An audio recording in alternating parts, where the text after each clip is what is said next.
Nous lisons à partir du verset 9 jusqu'au verset 13, Ésaïe 46. Après la lecture, j'invite mon frère Israël de venir prier avec nous. Ésaïe 46, le verset 9. Souvenez-vous de ce qui s'est passé dès les temps anciens, car je suis Dieu et il n'y a point d'autre. Je suis Dieu et nul n'est semblable à moi. J'annonce dès le commencement ce qui doit arriver et longtemps d'avance ce qui n'est pas encore accompli. Je dis, mes arrêts subsisteront et j'exécuterai toute ma volonté. C'est moi qui appelle de l'Orient un oiseau de proie, d'une terre lointaine un homme pour accomplir mes desseins. Je le dis et je le réaliserai. Je le conçus et je l'exécuterai. Amen. Amen. Frère Israël. Seigneur, nous venons devant ton trône de gloire, sous le sang de Jésus-Christ, pour implorer ta miséricorde et ton pardon.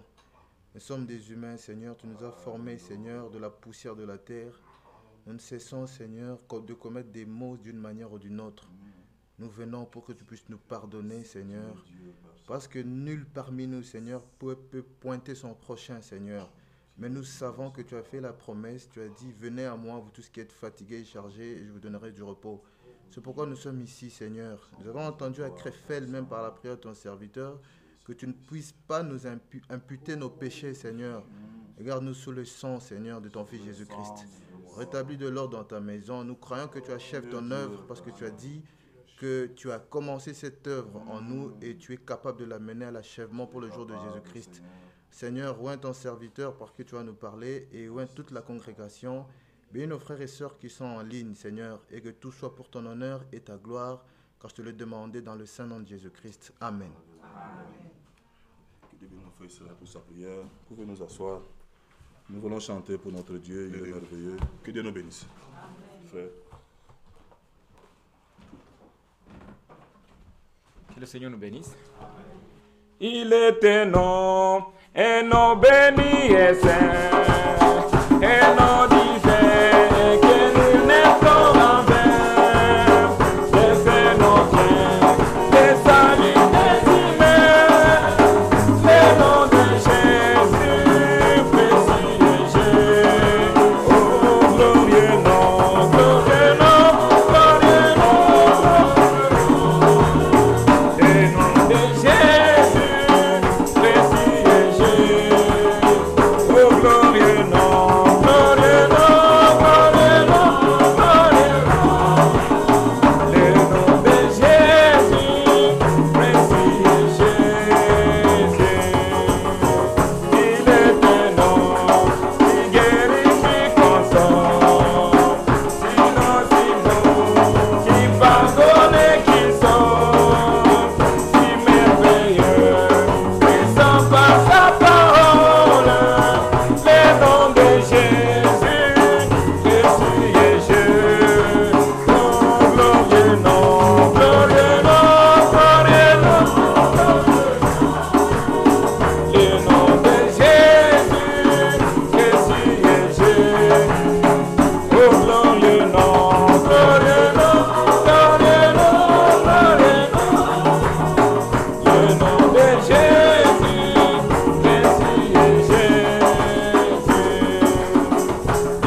Amen. Nous pouvons prendre nos Bibles. Ésaïe chapitre 38.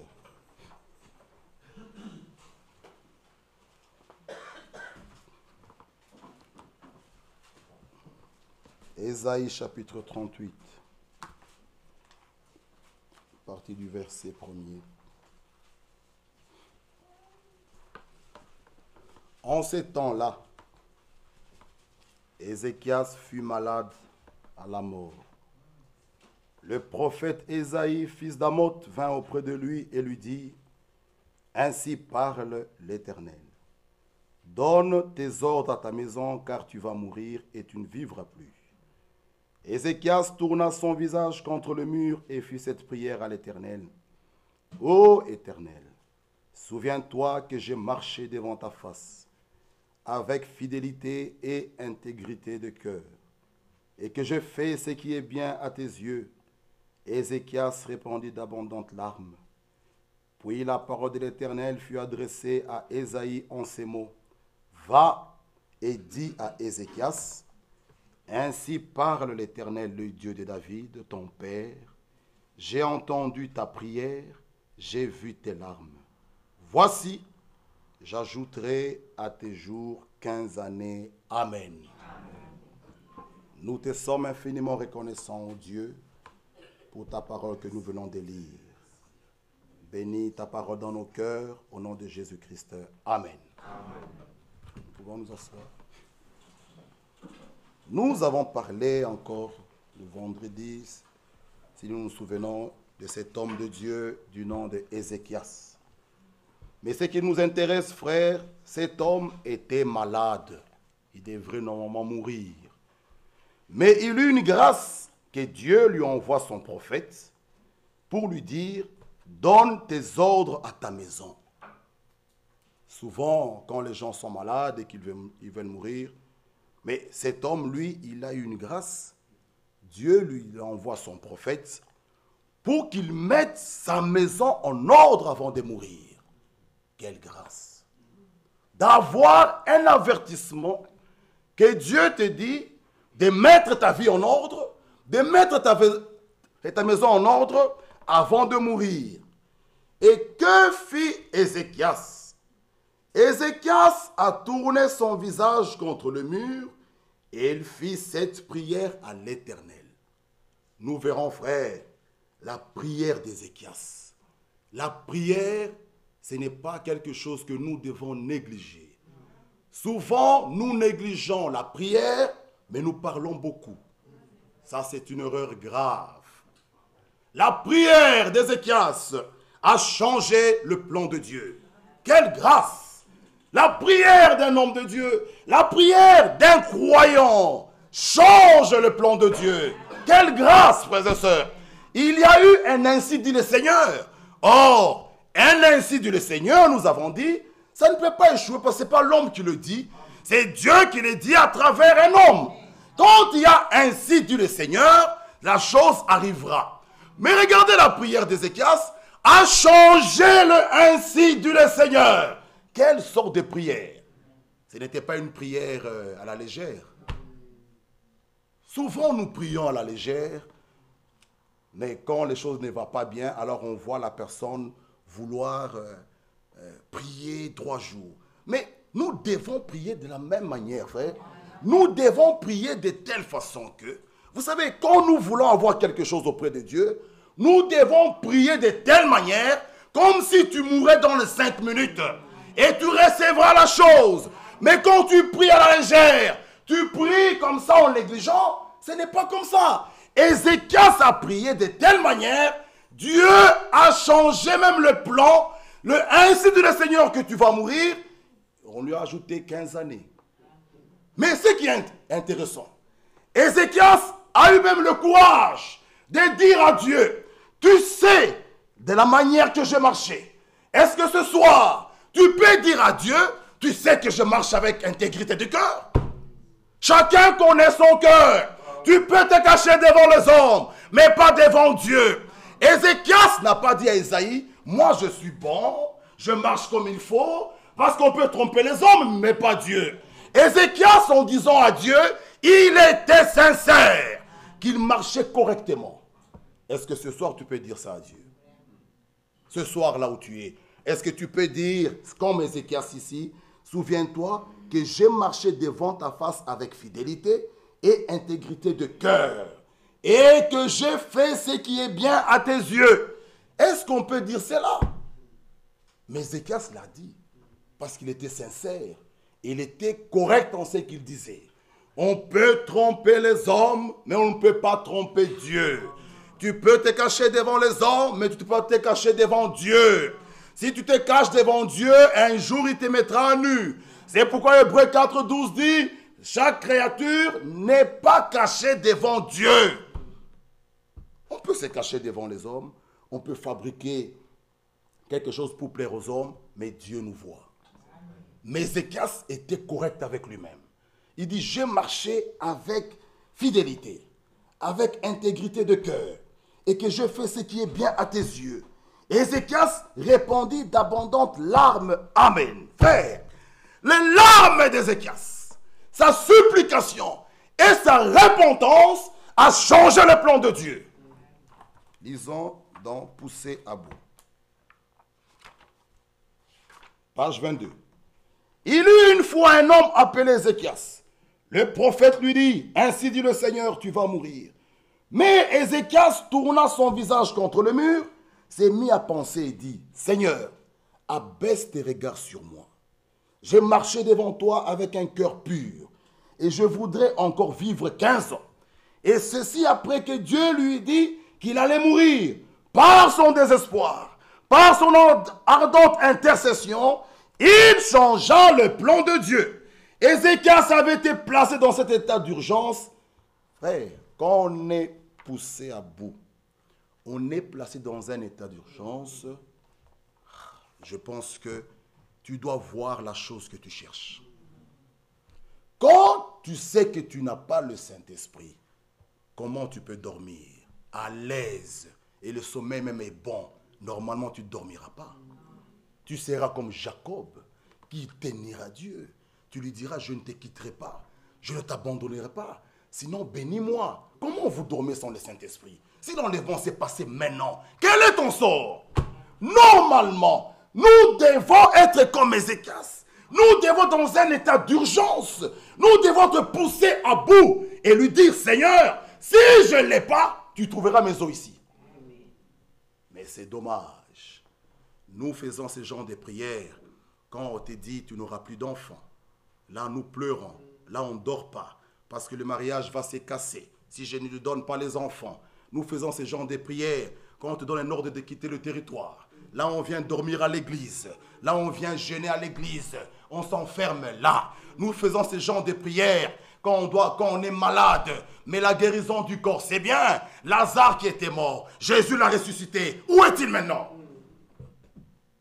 Nous faisons ce genre de prières quand ta mère, ça ne va pas, quand elle est malade. Là, on vient dormir ici. Là, on s'empresse pour ce qui concerne le corps. Mais pour ce qui concerne l'âme, nous sommes à l'aise et tout va bien. Tout ne va pas bien tant qu'on n'a pas le Saint-Esprit. Tant qu'on n'est pas né de nouveau, on n'a pas son esprit, rien ne va. On ne peut pas dormir. Mais bien aimé, il y aura une grande surprise. Peut-être les gens pensent qu'on dit comme ça pour vous faire peur, mais il y aura une grande surprise. Le temps est arrivé à la fin. Écoutez un peu le psaume 39,5. Écoutez un peu le psaume. Vous verrez que votre vie là n'est rien. Hein, le corps sans Christ, il n'est rien, il n'est que poussière et retournera à la poussière. Nous devons faire attention. Psaume 39, écoutez le verset 5, c'est qu'il dit. Éternel, psaume 39, 5, dis-moi quel est le terme de ma vie. Quelle est la mesure de mes jours? Que je sache combien je suis fragile. Écoutez le verset 6. Voici, tu as donné à mes jours. Il a donné quoi? Que chacun lise dans sa Bible. La largeur de la main. C'est ça? C'est ce qu'il a dit ici. Tu as donné à mes jours la largeur de ma main. Et ma vie comme un rien devant toi. Oui, tout homme debout n'est qu'un souffle. Alors on comprend que sans Christ, tout homme debout n'est qu'un... Tu n'es rien. Sans Christ, tu n'es rien.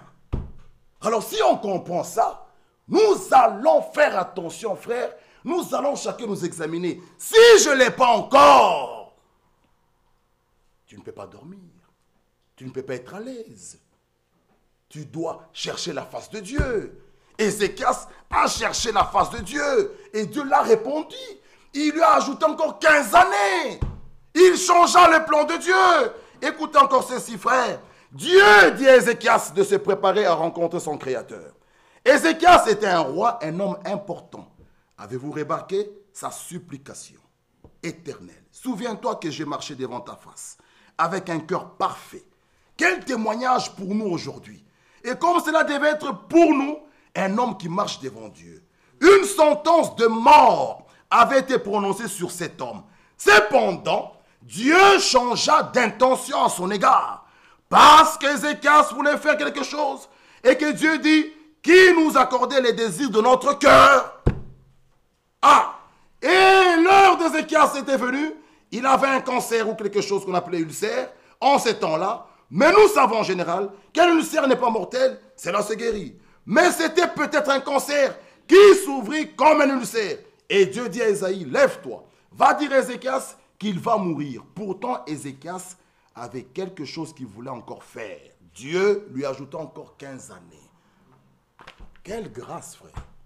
Cet homme qui devait mourir, il eut un ainsi dit le Seigneur. Mais cet homme, par sa prière, change le plan de Dieu. Vous voyez, frère, la prière d'un juste est capitale. La prière des croyants est efficace. Par vos prières, vous pouvez changer le plan de Dieu. Écoutez ce qu'il nous dit. J'avais pris ça ici. Si je trouve ça, c'est bon. Nous ne devons pas négliger la prière. Regardez, nous voyons qu'une prompte repentance peut quelquefois suspendre le châtiment. Amen. Une repentance, une prière, une supplication et d'abondantes larmes a donné encore Ézéchias 15 années. Nous voyons par là, frère, la prière n'est pas négligeable. Au lieu de beaucoup parler, nous devons beaucoup prier. Parce qu'une église qui prie peu est malade. Nous devons beaucoup prier. Il faut beaucoup prier. Et là, Dieu descendra, frère. Quand nous prions, Dieu est capable de nous révéler même les secrets dans le cœur des gens. Dieu est puissant, frère. Mais quand nous négligeons la prière, nous faisons fuir Dieu. Dieu est capable, frère, dans la prière, de nous relever même les secrets. On ne se moque pas de Dieu, frère. Nous pouvons négliger les avertissements, mais il y aura un temps que c'est le jugement qui vous attend. Aujourd'hui, les gens négligent. Quand les avertissements sont donnés, ils disent que c'est comme d'habitude. Oui, Saphira, cet homme avec sa femme, pensait que Pierre était un homme de tous les jours. Comme ils viennent à l'église, venir et partir, venir et partir. Mais un jour, on les a enterrés. Bien-aimés, Dieu est un feu dévorant. Le même Dieu, c'est le Dieu des grâces. Alors par sa grâce, avant de châtier, avant le jugement, il avertit. C'est pourquoi dans cette brochure, le fidèle Abraham, il dit quoi? Beaucoup de gens pensent que j'ai cherché Dieu. J'ai cherché Dieu. C'est une erreur. Ce n'est pas vous qui cherchez Dieu, c'est Dieu qui vous cherche. La grâce de Dieu dans Ézéchiel 3, il dit, l'âme du Père comme du Fils m'appartient. Je ne veux pas la mort d'un pécheur. Mais Dieu, quand il vous avertit, vous vous entêtez, c'est le jugement qui arrivera. Le même Dieu de grâce qui vous parle. Vous pouvez vous entêter, vous pouvez bouder, mais il y a le jugement qui arrivera. Mais la Bible dit, le jugement de Dieu commence dans la maison de Dieu. Mieux vaut être jugé ici-bas que le rencontrer ce jour-là. Tu peux t'entêter aujourd'hui, t'enorgueillir, monter les épaules. Mais Dieu te dit, je t'avertis. Mais si tu refuses, écoutez Ézéchiel. Écoutez Ézéchiel, frère. Que doit faire une bonne sentinelle? Pas seulement dormir. Non, non. Une bonne sentinelle, c'est d'avertir. Ah, s'il voit le mal et qu'il n'avertit pas, le sang de ces hommes-là, Dieu va demander cet homme-là. Une bonne sentinelle, quand il voit le mal, il doit crier. Une bonne sentinelle, quand il voit le mal, il doit aboyer. Une bonne sentinelle ne doit pas se taire quand il voit le mal. Jean-Baptiste est en train de prêcher un beau jour. Il voit cet homme avec la femme d'autrui. Il n'a pas fermé sa bouche. Directement, la parole a été donnée à cet homme-là. Et vous connaissez les conséquences. Sa tête a été coupée. Alors, toi, tu vas être assis à table avec Jean-Baptiste, lui posant une question, alors que toi, quand tu vois le mal, tu fermes ta bouche. Non. Quel ciel. Il y a des gens qui ont été morts pour cette parole. Il y a des gens qui ont été sciés pour cette parole. Il y a des femmes, on a ouvert leur ventre à cause de la parole. Et vous pouvez vivre dans le plaisir, dans le monde, et être seul avec ces femmes-là. Non, mes frères. Il faut vaincre le combat. Il faut faire attention aux avertissements. C'est pas normal. Quand on a des sœurs qui veulent vivre comme elles veulent, et être là-haut avec des Ruth qui ont abandonné leur père, qui ont abandonné sa famille. Non, mes frères et sœurs. Il faut faire attention aux avertissements. Quand Dieu nous avertit, qu'est-ce qu'on fait des avertissements? Frère, écoutez, il prend soin de vous. Toujours Ézéchias. Toujours Ézéchias. Je pense que je vais retrouver. Il prend soin de vous. Oui, paragraphe 126. De nos jours, Dieu regarde le monde. Il appelle, mais les hommes l'ont rejeté avec mépris. Ah. Même ce soir, c'est la grâce de Dieu toujours qui nous parle. Mais les hommes rejettent. Les hommes disent, qu'est-ce qu'il dit là? Les hommes disent, il se prend pour qui?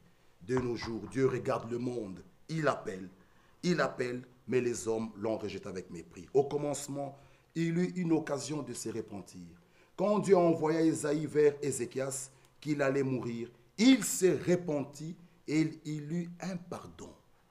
Ah, vous voyez, frère, la supplication, la repentance, les larmes, la prière a changé le plan de Dieu.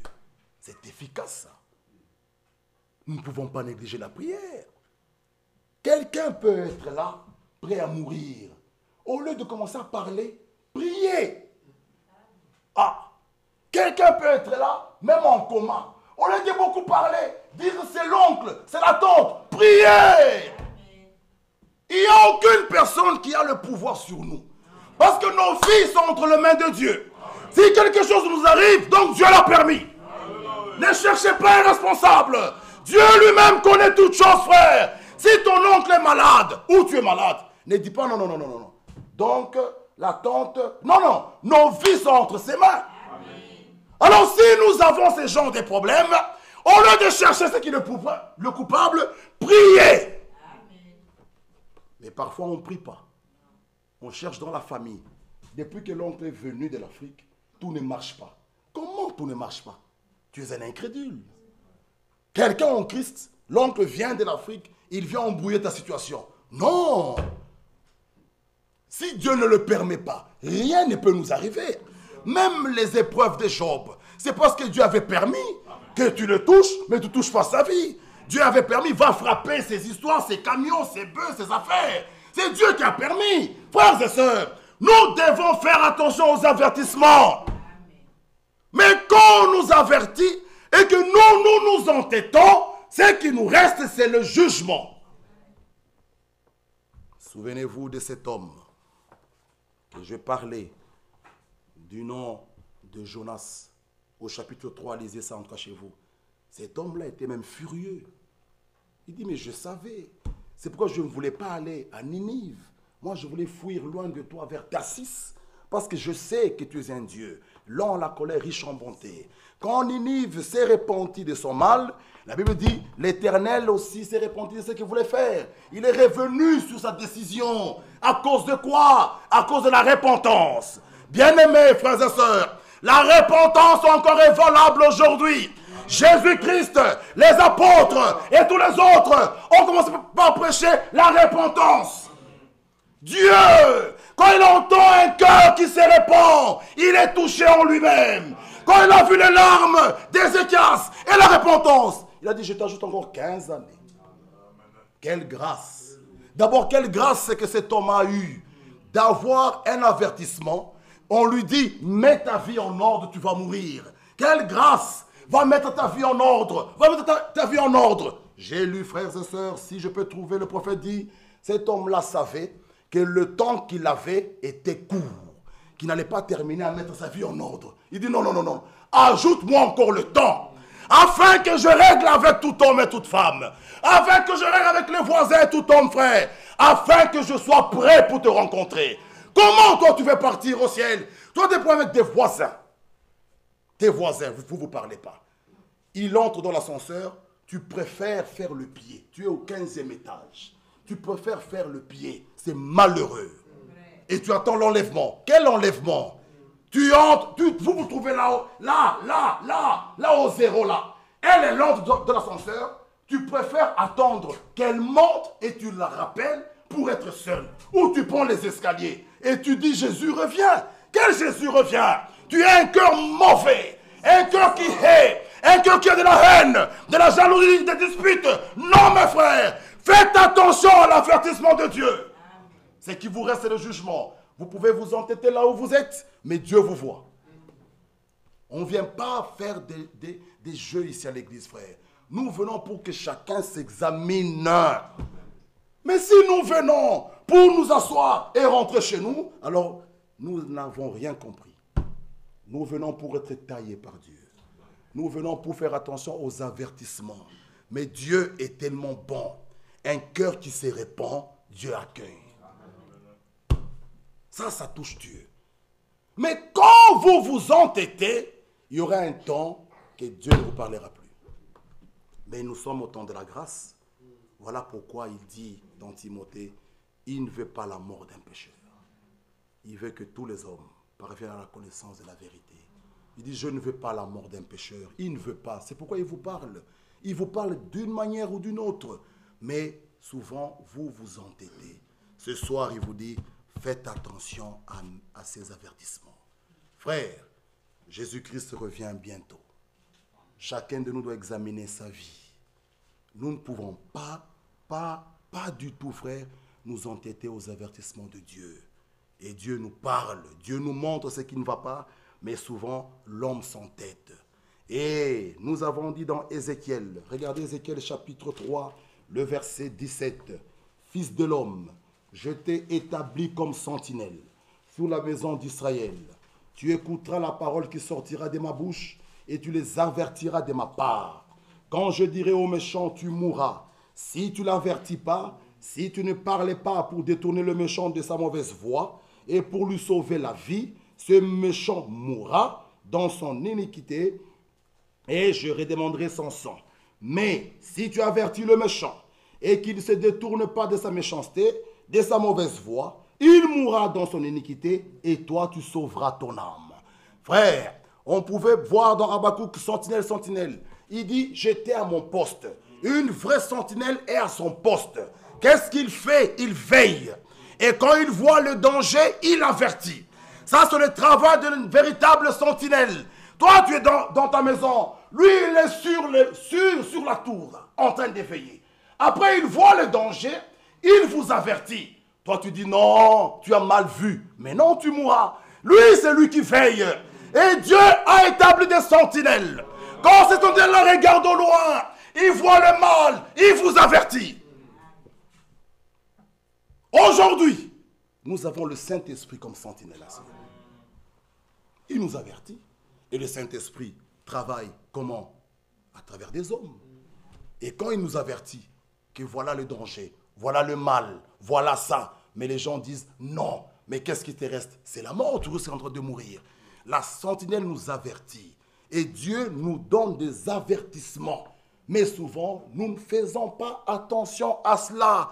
Mais nous avons vu la chose importante. La prière d'Ézéchias a changé le plan de Dieu. Alors ce soir, frères et sœurs, Si tu as des problèmes, si tu as des difficultés, ne cherche pas d'autres solutions. Réponds-toi, pleure auprès de Dieu et tu auras la solution. Il dit, venez et plaidons. Venez et plaidons. Qui appelle? Pas un pasteur, pas un prophète, Dieu le Sauveur. Il dit, même si vos péchés sont rouges, moi je le rendrai blanc plus que la neige. Aucun péché, frères et sœurs, à part le blasphème contre le Saint-Esprit. Tout ce que tu as fait, avortement, tuer, insulte, est pardonnable. Mais qu'est-ce qu'il faut? Il faut la repentance. Si tu ne te réponds pas, qui va te repentir à ta place? Personne, frère. Chacun de nous se connaît ce soir. Revenez par le chemin de la repentance. La voie préparée par Dieu, nous l'avons lue. Et la repentance, la confession est manifester des résultats. Porter des fruits dignes de la repentance et manifester la sainteté. Amen. Nous pouvons le voir à travers cet homme de Samson. Il était lié, il était séparé avec son Dieu. Il n'avait plus de force, cet homme. Il a vendu le secret pour la beauté à Dalila. On l'a rasé ses cheveux, mais il s'est souvenu d'une chose. La voie préparée par Dieu et la repentance, la confession. Il dit, je vais me repentir, je vais parler à mon Dieu. Quand il a parlé à son Dieu, Dieu ne lui a pas refusé la force. Il lui a dit, Samson, j'ai écouté, mais voici ma force que tu demandes. C'est quelque chose que Samson peut-être ne pouvait pas imaginer. Mais étant un élu, frère, ils savent une chose, que Dieu ne repousse pas un cœur contrit. Un cœur qui pleure, un cœur avec des larmes, comme Ézéchias. Il lui est ainsi dit le Seigneur. Ça doit nous donner une grande leçon. Ainsi dit le Seigneur. Et tu pleures, tu te répands, et Dieu change son plan. Il t'ajoute 15 ans. Oh, la supplication est une très bonne chose, frère. Souvenez-vous de ces démons qui l'ont supplié. Envoie-nous dans les pourceaux. Combien plus forte raison, toi, sa fille. Si tu le supplies, ne va-t-il pas t'écouter? Combien? Mais pourquoi tu es toujours plaintif? Tu te plains chaque fois. Moi, rien ne va, rien ne va. Mais examine ta vie. Il y a d'autres choses. Tu es responsable. Si ta propre vie, tu brises la parole, mais répare d'abord. Il y a d'autres choses qui arrivent. Ce sont les épreuves, comme chez Job. Job était bon. Il ne savait pas ce qui s'est passé, mais Dieu a permis. Mais il y a d'autres choses, que c'est toi le responsable. Il suffit juste de rentrer par la repentance, Dieu te bénira. Il y a d'autres maladies, il suffit juste la confession, la repentance. Tu es malade, tu te plains. Mais si tu as brisé la parole, tu veux que Dieu puisse venir en aide. Mais arrange d'abord. Reconnaissez le tort, reconnaissez votre faute et Dieu est prêt pour vous pardonner. Il l'a fait avec Ézéchias, il le fera aussi avec nous. Une vraie sentinelle. Son travail est d'avertir. Son travail est de nous mettre, on lui dit attention, il y a un danger là. C'est le travail d'une véritable sentinelle. Mais celui qui n'écoute pas, c'est le jugement qui tombe. Et la sentinelle, devant Dieu, il a fait son travail. Mais s'il n'avertit pas, devant Dieu, il sera responsable. Voilà le travail d'une vraie sentinelle. Voilà pourquoi, frères et sœurs, aujourd'hui, Dieu nous avertit encore. Mais est-ce que nous faisons attention? Ce n'est pas pour rien, frère, qu'on nous a répété encore sur la nouvelle naissance. La nouvelle naissance. Lisons d'abord 1 Jean. Et chacun de nous verra si réellement il est né de nouveau. Frère, ce sont des choses vraies. 1 Jean, chapitre 3. Regardez.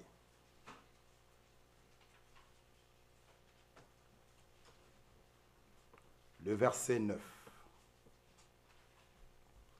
Quiconque est né de Dieu ne pratique pas le péché, parce que la sémence de Dieu demeure en lui, et il ne peut pécher parce qu'il est né de Dieu. C'est par là que se font reconnaître les enfants de Dieu et les enfants du diable. Quiconque ne pratique pas la justice n'est pas de Dieu, ni celui qui n'aime pas son frère. Ah, déjà là, si quelqu'un ce soir a de l'amertume et de la haine, cela prouve que tu n'es pas né de nouveau. Il faut que les choses soient claires. Quelqu'un qui est né de nouveau ne peut pas avoir de la haine dans son cœur envers son frère ni sa sœur. Si la haine encore est en toi, parce que Dieu est amour. Si tu es né de nouveau, tu es né de Dieu. Alors tu vas manifester la nature de Dieu. Alors si la haine est encore en toi, pose-toi la question, c'est quelle naissance? Regardez les Grecs, quand ils sont allés, ils disent, nous voulons voir Jésus. Mais il était devant eux. Mais pourquoi ils ne l'ont pas reconnu?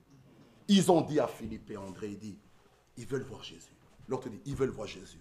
Jésus vient devant eux. Au lieu de dire, me voici, lui il dit, si un grès qui tombe en terre ne meurt, il demeure seul. Mais c'est encore grave. Il dit, mais nous voulons le voir. Mais qu'est-ce qu'il nous dit de grave?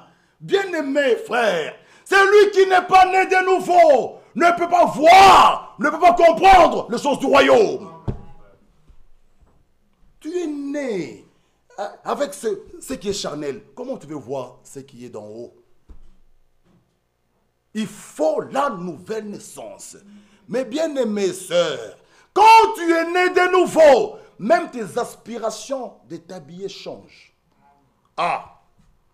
Si encore en toi, il y a le goût des mini-jupes, il y a quelque chose qui ne va pas. Ce n'est pas normal. Une fille de Dieu, née de Dieu, montrer son corps. C'est pas normal. Ça, c'est pas normal, frère. Il faut que les choses soient dites clairement. Ce n'est pas normal. Un fils de Dieu qui vit encore comme un païen. Ça, c'est pas normal. La nouvelle naissance, c'est la première doctrine que Jésus lui-même a prêchée. Tu dois naître de nouveau. Naître de nouveau, c'est ça même la base. Si encore en toi, il y a les choses du monde, la haine, les critiques, calomnies, des rivalités, médisances, je ne sais pas quoi, toutes ces choses-là du monde, il y a quelque chose qui ne va pas.